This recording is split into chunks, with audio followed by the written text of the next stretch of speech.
I had always known my place in the family. Somewhere in the background, neither celebrated nor cherished, just there when needed.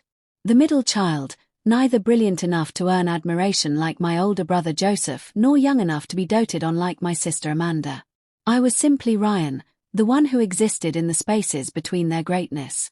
For years, I told myself it wasn't as bad as it seemed. That I was imagining the way my achievements were overlooked, that the sting of being the last to know about family plans was just insecurity whispering lies.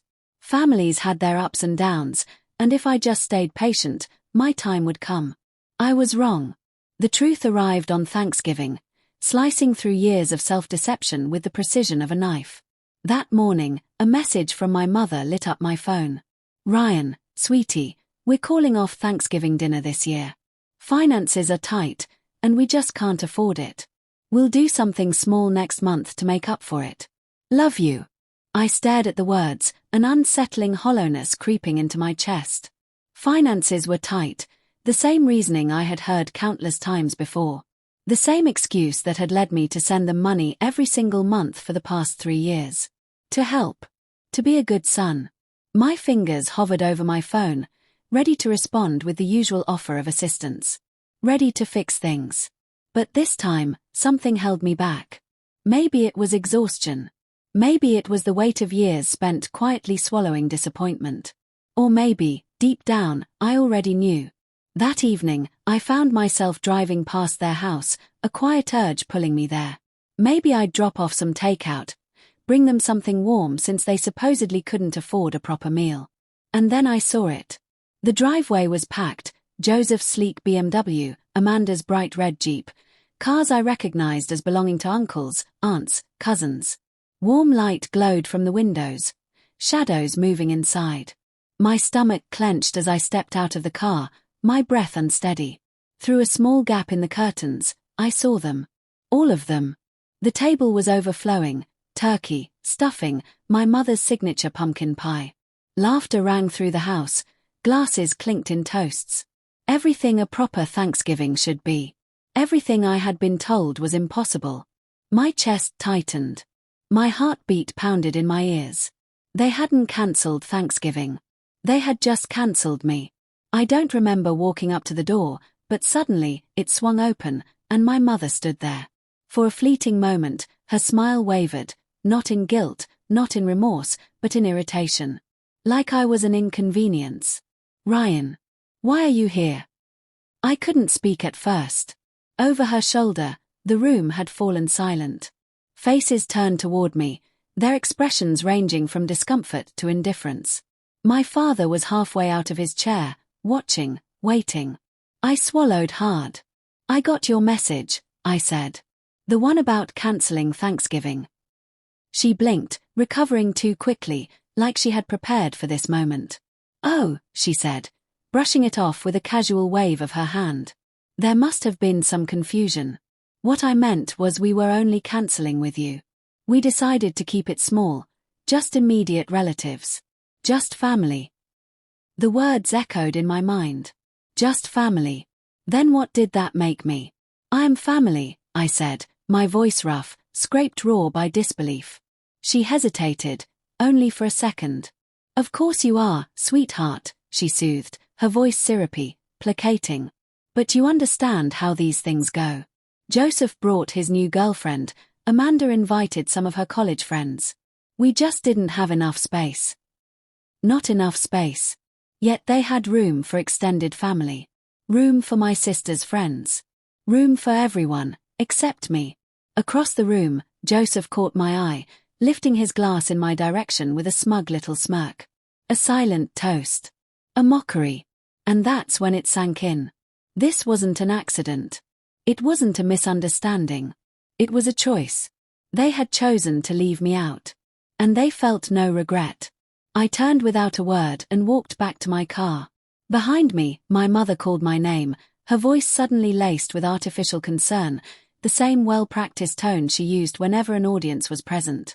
But she didn't follow me. No one did.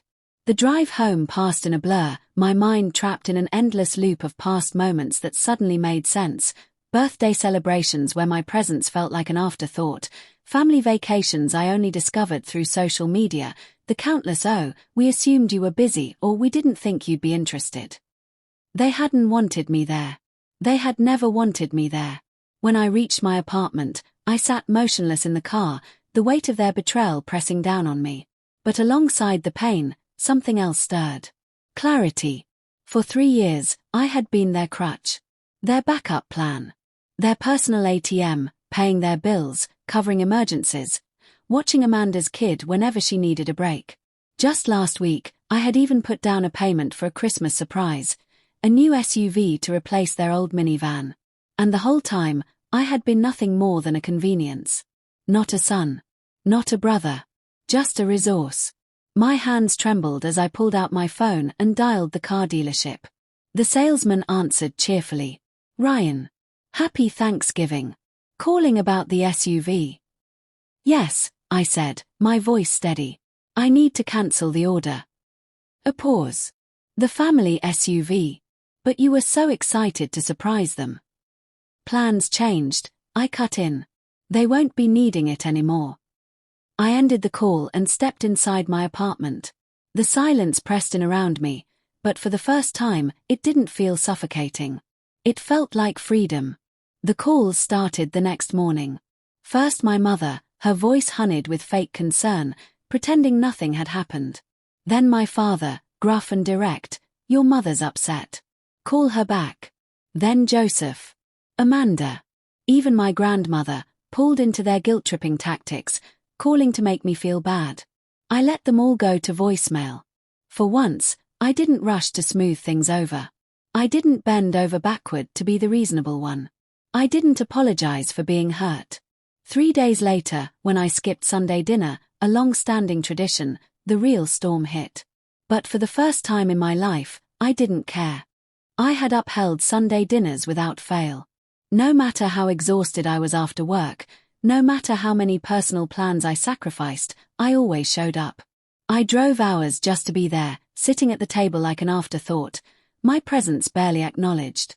But that evening, I chose differently. My phone rang, my mother's number flashing on the screen. I let it ring once, twice, before answering. "Where are you? Everyone's waiting." No greeting, no concern. Just impatience. My absence was not a cause for worry, just an inconvenience. "I'm not coming," I said, my voice steady. A pause. A beat too long. I could almost hear her calculating, reshaping her words into whatever would make me fold. "What do you mean you're not coming?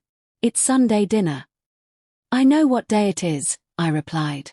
"I'm still not coming." Silence stretched between us, thick with expectation. She was waiting for me to apologize, to backpedal, to offer some excuse that she could dismiss. Then, her voice softened, carefully crafted to sound concerned. "Your father isn't doing well. He's been asking about you."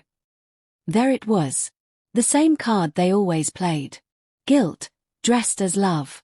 I had fallen for it before, countless times, rushing to their side, bending over backward to be the good son.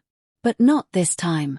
"If he's that sick, take him to a doctor," I replied, surprising even myself with my firmness. "Joseph can take him." A sharp inhale. A calculated pause. Then, the familiar sting of accusation. "Ryan, how can you be so ungrateful after everything we've done for you?" A humorless laugh escaped me. "And exactly what have you done for me, Mom?" My voice didn't waver.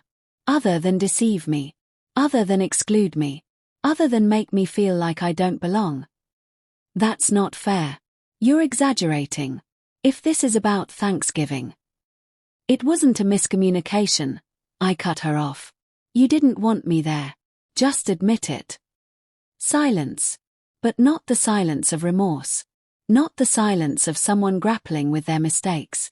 It was the silence of someone realizing their usual tactics weren't working.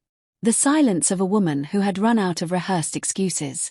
Finally, she exhaled sharply. Her voice, now cold and detached, carried no trace of motherly affection. "Fine. Have it your way. But don't come crying to us when you need something." The irony of her words was almost laughable. When had I ever turned to them for help?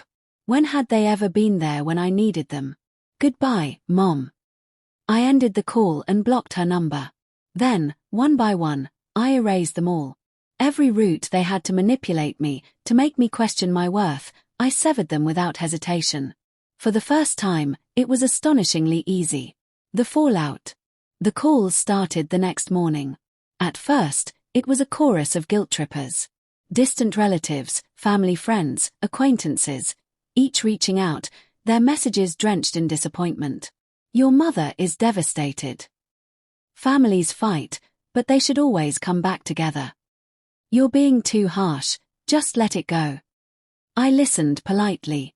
Then, I blocked them too. When guilt failed, they switched tactics. No more group confrontations. No more pleading voicemails.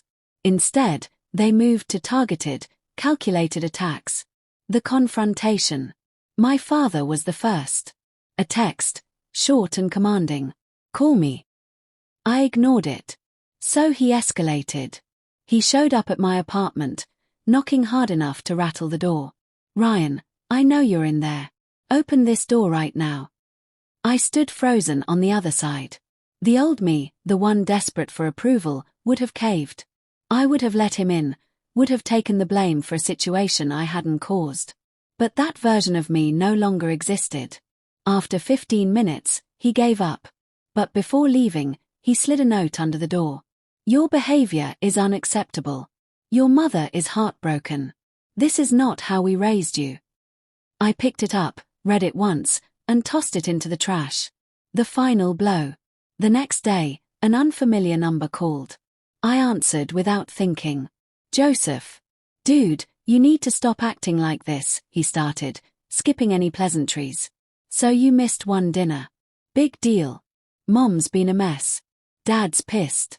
You made your point. Now stop making a scene and apologize. You think this is about attention?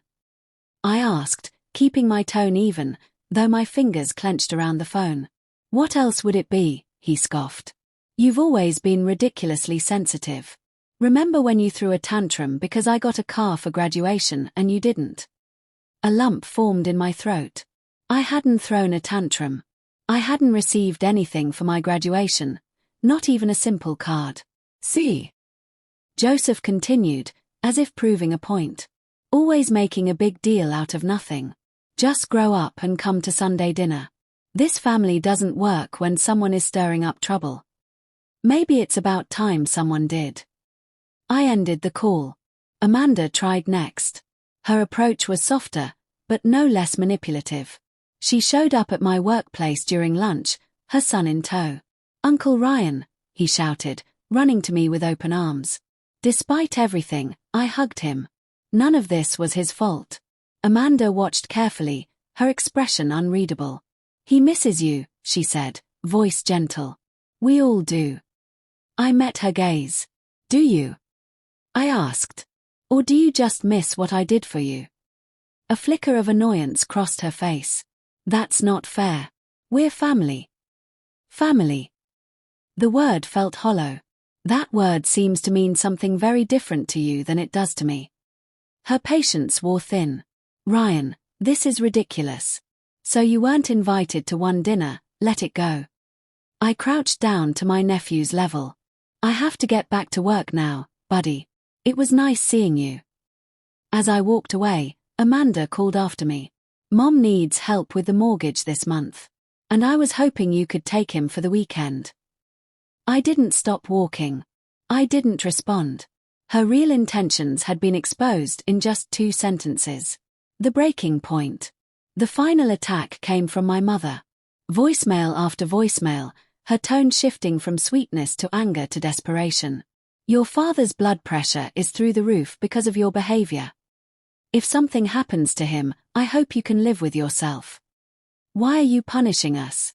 What did we ever do except love you? Then, the last message. Her voice was devoid of warmth.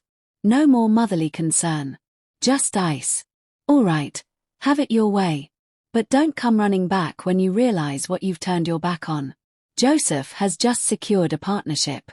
Amanda is expecting another baby. Life moves forward, with or without you. We remain a family, even if you remove yourself from it. A warning disguised as an update. A final, desperate attempt to make me feel like I was losing something. But I wasn't. Because you can't lose what was never truly yours in the first place. And so, I erased the message. Then the one before it. And the one before that. One by one, I deleted their voices from my life. And I have never looked back.